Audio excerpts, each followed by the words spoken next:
Kota Serang, ibu kota provinsi di ujung pulau Jawa Indonesia, Provinsi Banten.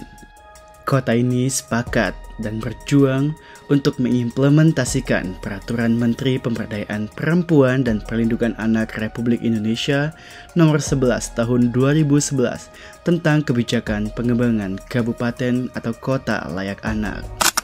Kota layak anak adalah kota yang memiliki sistem pembangunan berbasis hak anak melalui pengintegrasian komitmen dan sumber daya pemerintah, masyarakat, dan dunia usaha yang terencana secara menyeluruh dan berkelanjutan dalam kebijakan, program, dan kegiatan untuk menjamin terpenuhnya hak dan perlindungan anak.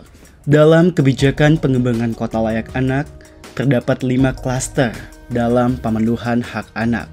Yang pertama, klaster 1, hak sipil dan kebebasan. Yang kedua, klaster 2, lingkungan keluarga dan pengasuhan alternatif. Klaster 3, kesehatan dasar dan kesejahteraan. Klaster 4, pendidikan, pemanfaatan waktu luang dan kegiatan budaya. Dan yang terakhir, klaster 5, perlindungan khusus. Dalam mengimplementasikan kota layak anak, kami menemukan begitu banyak permasalahan pada klaster 5 pada kota layak anak Kota Serang. Dalam memberikan hak anak pada klaster 5 yakni perlindungan khusus, kota layak anak Kota Serang masih belum optimal dalam pengimplementasiannya. Masalah yang kami temui seperti tingginya angka kekerasan terhadap anak di Kota Serang, persentase jumlah pekerja anak di Kota Serang yang masih tinggi, dan anak-anak yang termasuk bayi banyak terpapar penyakit HIV/AIDS. Oleh karenanya, dalam memenuhi tugas implementasi kebijakan publik, kami, kelompok 1 melakukan penelitian terkait implementasi kebijakan pengembangan kota layak anak di Kota Serang, studi kasus pada klaster 5, perlindungan khusus.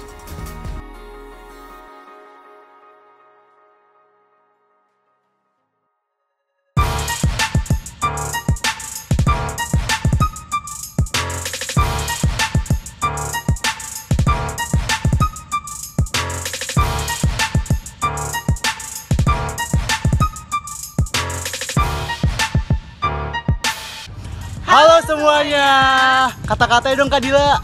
Kami dari kelompok 1 melakukan penelitian terkait dengan implementasi pengembangan kota layak anak di Kota Serang. Saksikan video ini ya teman-teman. Bye.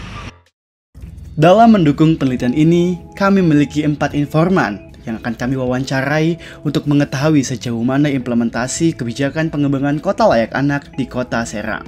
Yang pertama dari sektor pemerintah, yakni Ibu Shinta Damayanti SEMSI selaku penyuluh muda sosial ahli muda DP3KB Kota Serang.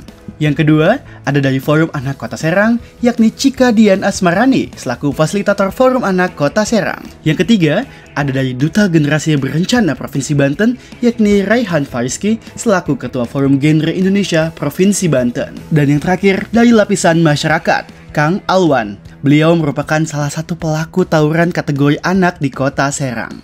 Selama penelitian, kami menemukan bahwasannya benar, masih terdapat begitu banyak kasus kekerasan terhadap anak yang terjadi di Kota Serang. Berdasarkan dari data yang kami terima dari DPA3KB, bahwasannya jumlah kekerasan anak di Kota Serang masih terbilang tinggi. Per tahun 2023 sendiri, jumlah kasus kekerasan anak di Kota Serang mencapai 50 kasus. Selain itu, permasalahan kedua pada klaster 5 perlindungan khusus terkait dengan persentase anak yang dibebaskan dari pekerjaan anak dan bentuk pekerjaan terburuk untuk anak BPTA. Hal ini disebabkan oleh begitu banyak faktor. Salah satu hal yang paling krusial adalah faktor ekonomi dalam keluarga, sehingga menyebabkan anak harus bekerja dan berimbas pada putus sekolah pada anak. Di Kota Serang sendiri, jumlah pekerja anak terutama pada anak jalanan diperkirakan sudah mencapai sekitar 500 lebih anak. Masalah yang terakhir adalah masih banyak anak-anak termasuk bayi yang terpapar penyakit HIV/AIDS. Menurut Kompasiana.com, 10 bayi di Banten yakni di Kota Serang positif HIV/AIDS tertular dari ibu.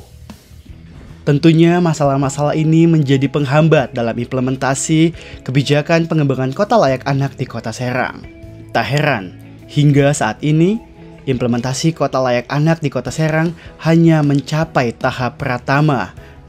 Dalam mengetahui lebih lanjut masalah terhadap implementasi pengembangan kota layak anak di Kota Serang, kami menggunakan model implementasi George Edward III yang di dalamnya terdapat komunikasi, sumber daya, disposisi, dan struktur birokrasi. Sehingga, setelah melakukan wawancara terhadap keempat informan, kami menyimpulkan bahwasannya implementasi kebijakan kota layak anak di Kota Serang pelaksanaannya belum optimal. Hal ini karena peneliti menemukan beberapa kendala yang menjadi permasalahan dalam pengimplementasian kebijakan kota layak anak di Kota Serang. Pada aspek komunikasi, pengimplementasian belum berjalan dengan baik karena ditemukan kendala seperti tingkat partisipasi aktif masyarakat terutama kelompok anak-anak dalam proses pembuatan keputusan dan pelaksanaan program yang masih rendah, responsivitas perlindungan perempuan dan anak dari pihak DP3KB masih kurang cepat dan tepat, dan seperti kolaborasi antar pemangku kepentingan program belum terjalan dengan baik. Pada aspek sumber daya, pengimplementasian belum optimal karena ditemukan kendala seperti walaupun jumlah staf yang terlibat sudah cukup, tetapi pemahaman dan kapasitas mereka masih sangat kurang. Sedangkan pada aspek disposisi, implementasi belum terlaksanakan dengan baik karena ditemukan kendala seperti kurangnya komitmen dari pelaku kebijakan dalam pelaksanaan kota layak anak, pengaturan birokrasi yang masih lambat, serta anggaran pada beberapa program kota layak anak belum tersalurkan dengan maksimal. Lalu pada aspek struktur birokrasi, implementasi pun belum optimal karena ditemukan kendala seperti pemenuhan hak-hak anak di Kota Serang belum maksimal, tupoksi dari masing-masing staf yang ada atau sumber daya yang bertanggung jawab kurang komprehensif, dan yang terakhir, kesanggupan, kesadaran, dan tanggung jawab pihak yang terlibat dalam pelaksanaan program Kota Layak Anak belum maksimal. Sehingga dalam implementasi program kebijakan pengembangan kota layak anak di Kota Serang masih diperlukan begitu banyak evaluasi sehingga dalam implementasinya dapat berjalan dengan baik. Cukup sekian video dari kami kelompok 1 implementasi kebijakan publik kelas 4E. Kami harap video yang kami paparkan dapat menjadi rekomendasi kebijakan yang lebih tepat sehingga nantinya dalam implementasi kebijakan pengembangan kota layak anak di Kota Serang dapat terimplementasikan dengan sangat baik. Terima kasih, sampai jumpa, dan salam sejahtera.